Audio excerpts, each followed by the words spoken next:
Okay, so this is Miss Weber's World History course for 10th grade. We're going to be discussing the end of World War I and the Treaty of Versailles.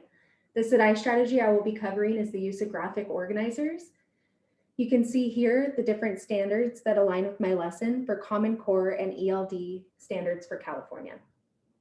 Okay, class, so today we'll be analyzing the effects of the end of World War I. We'll be discussing the terms and influence of the Treaty of Versailles. Can anyone remind me the two sides fighting in World War I? The names of the two sides. Yes, David, thank you. It's the Allied powers and the Central powers. Can anybody tell me the big countries who are part of the Allied powers? Yes, thank you, Caitlin. So the Allied powers have the US, France, the UK, Russia, Italy, and Japan. Can anybody tell me what big countries are a part of the Central powers? Yes, thank you, Juan. There's Germany, Austria-Hungary, Bulgaria, and the Ottoman Empire. So at the end of World War I, the Allied powers win and the Central powers lose. Germany surrendered on November 11th, 1918. This ended the fighting for the war, but the war was not officially over until later.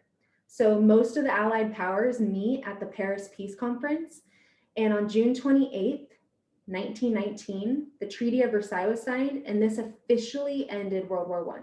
World War I is officially, formally over because of the Treaty of Versailles. So today we're going to work with small groups. I'm going to break you guys into small groups. You guys will each have a different article from the Treaty of Versailles to work with. The Treaty of Versailles is a primary source, so you guys will be discovering the historical significance of your primary source. You'll be working together to figure out how your article affected Germany.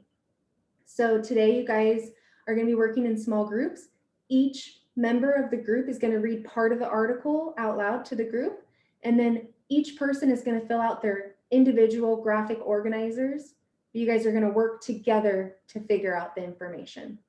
So if you guys want to look at my whiteboard, this is what your graphic organizer looks like. You guys are going to have to say what number article you guys have, and then there's different columns. So the first column has to do with the purpose. So you guys have to use textual evidence to explain the historical significance of your article and how your article affected Germany. Then you guys will have to figure out whether Germany's military, economy, territory, or pride were affected.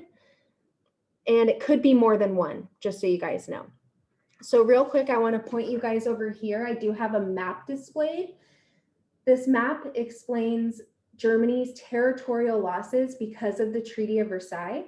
So this is a map of Germany explaining what territories they lost because of the Treaty of Versailles. So if your group's article has to do with territory, you can have a visual example of where your article is referring to. So we're going to do an example as a class. I would like somebody who's feeling confident to read over Article 51. Yes, thank you, Derek. Go ahead. Okay, so Derek just went over Article 51. I want to point your guys' attention to the last sentence. It says the reversion of the Alsace-Lorraine to France. Can somebody tell me what they think this means? Yes, thank you, Sarah. So this means that Germany has to give up land, the Alsace-Lorraine, to France. Germany has to give up part of their territory, the Alsace-Lorraine, to France. So that would be what you guys write in your purpose. Be sure to use textual evidence. And then can somebody tell me what column they think that Article 51 would fall under? Perfect, yes, the territory column, because they're giving up the Alsace-Lorraine, a piece of territory, to France. Can somebody also tell me maybe a different column that would be affected because of this article? Yes, thank you. So the pride, because if a country has to give up land, it's not going to make them very happy. So you guys are going to have to fill out your purpose with textual evidence and then explain whether your article has to do with either of these columns. So the Article 51 had to do with the territory and the pride. Okay, so we just did an example. You guys have this map for reference. So I want you guys to know that when you're reading out your articles on the paper that I give you, you can feel free to highlight, underline, feel free to do the same on your graphic organizers to help you guys remember some of this key information. So after you guys work in small groups, we're going to get back together as a class to explain each group's finding.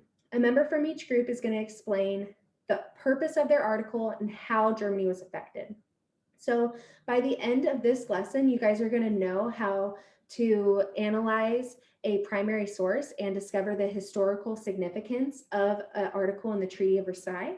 You guys are going to have to analyze different primary sources, and you guys are going to realize once we get back together how all of these provisions negatively affected Germany. And just so you guys know, the provisions in the Treaty of Versailles were a direct factor in how World War II started, so keep that in mind. I want to see if anybody has any questions before we break up into groups. Okay, perfect. So we're going to break up into groups. We're all going to analyze articles from the Treaty of Versailles and figure out how your group's article affected Germany. So this is an example of how I would incorporate the SDAIE strategy graphic organizers into my lesson plan. I think this is a great way for students to work with primary sources to figure out how the Treaty of Versailles negatively affected Germany at the end of World War I. Thanks for watching.